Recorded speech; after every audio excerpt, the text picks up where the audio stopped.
برادران اسلام، السلام علیکم ورحمۃ اللہ وبرکاتہ۔ دوستو، جیسا کہ آپ لوگ جانتے ہیں، کل کی ویڈیو میں نے باپ کے مرتبے پر ذکر کیا تھا کہ اللہ نے باپ کا کیا مقام رکھا ہے۔ آج کی ویڈیو میں ماں کے مراتب بتاؤں گا، اللہ نے ماں کا کیا مقام رکھا ہے، ماں کے کیا مراتب ہیں، کیا حقوق ہیں ماں کے۔ تو ماں کا بہت بڑا مرتبہ رکھا ہے، ماں کے قدموں میں اللہ نے جنت رکھ دی، کتنا بڑا مقام ہے ماں کا۔ اور حدیث کی روشنی میں آپ کو بتا دوں کہ اللہ کے رسول صلی اللہ علیہ وسلم کے ایک صحابی تھے جن کا نام ایوب تھا۔ یہ حضرت ایوب انصاری نہیں تھے، ان کا نام ایوب تھا، لیکن حضرت ایوب کتنے نیک تھے یہ سنیے۔ تو صحابی، پھر آپ نے نہ ہی کوئی نماز چھوڑی، آپ نے زکوٰۃ بھی دی، حج بھی کیا، اور آپ نے روزے بھی رمضانوں کے رکھے، لیکن جب آپ مسجد میں نماز پڑھنے کچھ دن نہیں آئے تو اللہ کے رسول صلی اللہ علیہ وسلم نے حضرت عمر رضی اللہ تعالیٰ عنہ سے کہا، کیا بات ہے ایوب کچھ دن سے نماز کو نہیں آ رہے عمر، کیا ان کے دینی جذبات مر چکے ہیں؟ جا کر گھر ان کے پتہ کر کے آؤ۔ حضرت عمر رضی اللہ تعالیٰ عنہ مسجد نبوی سے اٹھ کر گھر پہنچے حضرت ایوب کے۔ گھر جا کر جب واپس آئے تو بتایا کہ یا رسول اللہ، حضرت ایوب پر وقت جا کریں کا عالم ہے، یعنی ان کی اتنی طبیعت علیل ہے کہ موت کا وقت بالکل قریب ہے، لیکن حلق میں جان اٹک گئی ہے، جان نکل نہیں رہا دم۔ آقا انہوں نے حج بھی کیا، زکوٰۃ بھی دی، روزے بھی رکھے، عبادت بھی کی اللہ کی، پھر ان پر یہ عذاب کیوں ہیں؟ کون سا ایسا گناہ کر دیا انہوں نے؟ یہ سن کر اللہ کے رسول صلی اللہ علیہ وسلم حضرت ایوب سے ملنے کے لیے پہنچے ان کے گھر۔ آقا کو اللہ نے ہر علم عطا کیا تھا، غیب کا علم بھی عطا کیا تھا۔ جب آقا حضرت ایوب کے گھر پہنچے تو آقا کو دیکھ کے علم ہو گیا کہ حضرت ایوب پر یہ عذاب کیوں ہو رہا ہے۔ آقا نے ترنت کہا ان کی والدہ کو بلایا جائے۔ والدہ اس گھر میں نہیں رہتی تھی، دوسری جگہ، دوسرے محلے میں، دوسرے مکان میں رہتی تھیں۔ جب انہیں یہ پتہ چلا کہ اللہ کے رسول صلی اللہ علیہ وسلم نے انہیں بلایا ہے تو فوراً ہی حضرت ایوب کی والدہ آ گئیں اور کہا، آقا مجھے کیوں بلایا ہے؟ سرکار نے کہا، آپ کے بیٹے پہ وقت جا کرنے کا عالم ہے، ان کا دم اٹکا ہوا ہے، ان کو معاف کر دیں جو انہوں نے آپ کے ساتھ بدسلوکیاں کی ہیں۔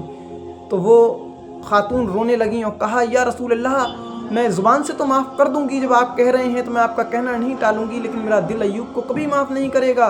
اس نے میرے ساتھ بڑی زیادتی کی ہے، بڑے ظلم کیے ہیں، اس نے مجھے مارا اور اپنی بیوی سے بھی پڑوایا اور گھر سے باہر نکال دیا۔ لیکن یہ بات دور جہالت کی بات تھی جب حضرت ایوب ایمان نہیں لائے تھے، لیکن آپ ایمان لانے کے بعد اتنی نیکیاں کی، لیکن پھر بھی آپ پہ عذاب تھا۔ کیوں؟ کیونکہ آپ نے ماں کے ساتھ بدسلوکیاں کی تھیں۔ اللہ کے رسول صلی اللہ علیہ وسلم نے جب والدہ کی ان کی یہ بات سنی، صحابہ اکرام سے کہا جنگل سے کچھ لکڑیاں لے آؤ۔ جب صحابہ اکرام لکڑیاں لے کر آئے تو آقا نے ان میں آگ لگوا دی، اور جب ان کے شعلے بن گئے تو آقا نے کہا ایوب کو اٹھا کر اس میں ڈال دو۔ جب ایوب کو اٹھا کر صحابہ اکرام اس میں ڈالنے جانے لگے تو ماں کی ممتا جاگ گئی ایک دم۔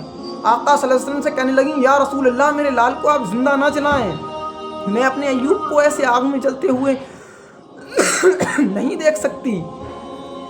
ماں کی ممتا دیکھیے، کہاں اتنی نفرت پیدا ہو گئی تھی۔ وہ نفرت نہیں تھی، صرف ماں کو دکھ تھا اولاد کا کہ یہ میرے ساتھ زیادتیاں میرے بیٹے نے کی ہیں، لیکن جب بیٹے پہ تکلیف آئی تو ماں کی محبت، ماں کی ممتا دوبارہ سے جاگ گئی، اور حضرت ایوب کو آپ نے دل سے معاف کر دیا، اور معاف کرتے ہی ایوب کا دم ایک دم بآسانی نکل گیا۔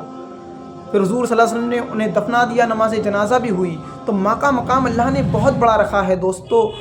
ماں کا مقام یہی نہیں، بڑے بڑے ولیوں نے، حضور غوث اعظم سیدنا شیخ عبد القادر محی الدین جیلانی کو دیکھو، ان کی والدہ نے صرف یہ کہا تھا کہ بیٹا زندگی میں کچھ ہو جائے تمہیں جھوٹ نہیں بولنا ہے۔ جب آپ پڑھنے کے لیے بغداد جا رہے تھے، چوروں نے قافلہ گھیر لیا تھا آپ کا، تو آپ نے جھوٹ نہیں بولا، بلکہ اپنی اشرفیاں چوروں کو سچ سچ بتا دیں کہ میرے صدری کے اندر 40 اشرفیاں ہیں۔ اور بھی بزرگوں کو دیکھ لو، حضرت اویس قرنی کو دیکھ لو کہ ماں کی دعا میں اتنا اثر تھا، ماں کی دعاؤں سے اویس قرنی جنتی ہو گئے۔ حضرت اویس قرنی جنتی ہو گئے۔ جنتی کیسے ہوئے؟ کہ اللہ نے آپ کو ولایت کا درجہ عطا کر دیا، اور اللہ کے رسول صلی اللہ علیہ وسلم کا باطنی دیدار بھی ہوا آپ کو۔ بہت ماں کی دعاؤں میں اثر ہے۔ ایک بزرگ اور ہیں ایسے ہی جن کو ماں کی عطاؤں سے بہت کچھ ملا، بایزید بشتامی رحمۃ اللہ علیہ۔ بایزید بشتامی رحمۃ اللہ علیہ نے 40 سال تک جنگلوں میں عبادت کی اور گھاس کھا کھا کر اپنا گزارا کیا۔ ان کے حلق کی نلی جو تھی سبز رنگ کے ہرے رنگ کی پڑ گئی تھی گھاس کھاتے کھاتے، لیکن جو وہ مقام چاہتے تھے ابدالیت کا مقام، وہ انہیں حاصل نہیں ہوا۔ لیکن جب اپنے گھر پہنچے 40 سال کے بعد اور کنڈی کھٹکھٹائی، جب ماں نے دروازہ کھولا تو بیٹے کی حالت دیکھی تو اللہ سے رو کر دعا کی، اللہ میرے بایزید نے 40 سال جنگلوں میں گزار دیے، گھاس کھا کھا کے گزارا کیا، لیکن اس کو وہ مقام عطا نہیں ہوا جو چاہتا تھا۔ ماں نے جب رو رو کر دعا کی تو ماں کی دعاؤں سے اللہ نے بایزید بستامی کو ابدالیت کا مقام عطا کر دیا۔ یہ ماں کی دعاؤں کا اثر ہے۔ اور اگر ماں دل سے بد دعا دے دے، خیر کوئی ماں اپنی اولاد کو بد دعا نہیں دیتی، لیکن دکھ جب ماں کے دل سے آہ جو نکلتی ہے وہی بد دعا ہوتی ہے، اور وہی عرش سے جا کر ٹکراتی ہے، اور وہی اولاد کی بربادی کا باعث بن جاتی ہے۔ میرے عزیزوں، ماں کا احترام کرو، ماں باپ کی فرما برداری کرو۔ اور میں یہاں سے الوداع لینا چاہوں گا، ویڈیو لمبی ہو رہی ہے۔ میری آپ سے گزارش ہے کہ آپ میرے چینل کو سبسکرائب کریں، بیل آئیکن دبائیں، کمنٹس کریں اینڈ شیئر کریں۔